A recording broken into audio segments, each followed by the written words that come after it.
MadBadVoodo, what is going on?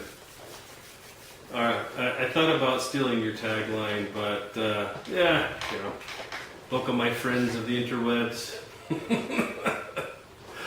Well, hey, congratulations on your real life series. Probably 2 or 3 months ago, I watched the 5-part where you were talking about how that you were having the issues with the well and the people from Target Oil not being there and everything. And I watched that, and I was planning to go back and watch it from the beginning, and then life happened in between. And I actually saw a video response that Dangerous Dan had made for your contest, and so I went back and watched number 1. And that was about maybe 1 o'clock on a Saturday afternoon.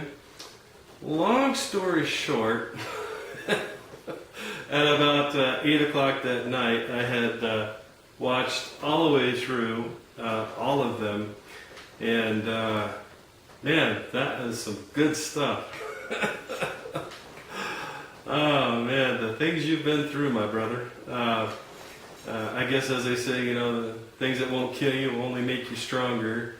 And also, it sounds like that, through it all, you've been blessed through this whole experience, and you're going to be blessed yet again, it sounds like, by selling the rights to your story. So I consider myself lucky that I got to watch the whole series before it was taken down. You asked for us to share with you what we like the most about it. And I can tell you, having been a deputy sheriff and, well,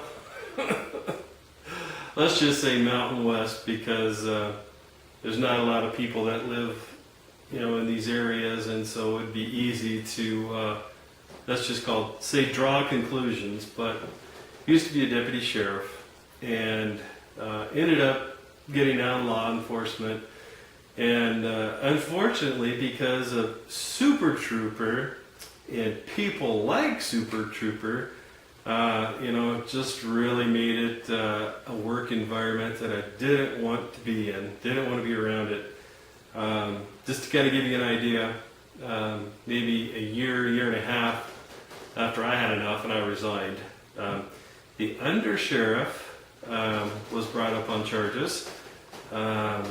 The investigator for the sheriff's department was convicted of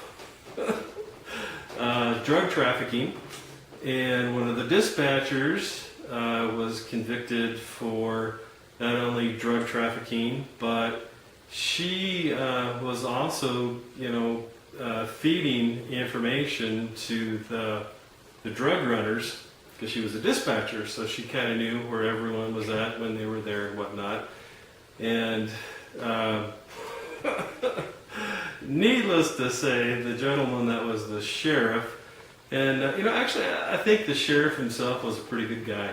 I really think he was. But just in a bad situation, the old sheriff had been there for, oh my word, 12, maybe 16 years, something like that. A long time. And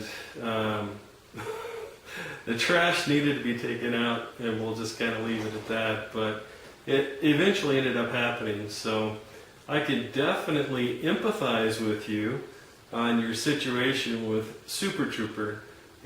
But for me, it was dealing with the people that I worked with, and their attitudes about, kind of like you were saying about how, they're in that county, that there are people that everyone knows are drug dealers, and those guys never get busted.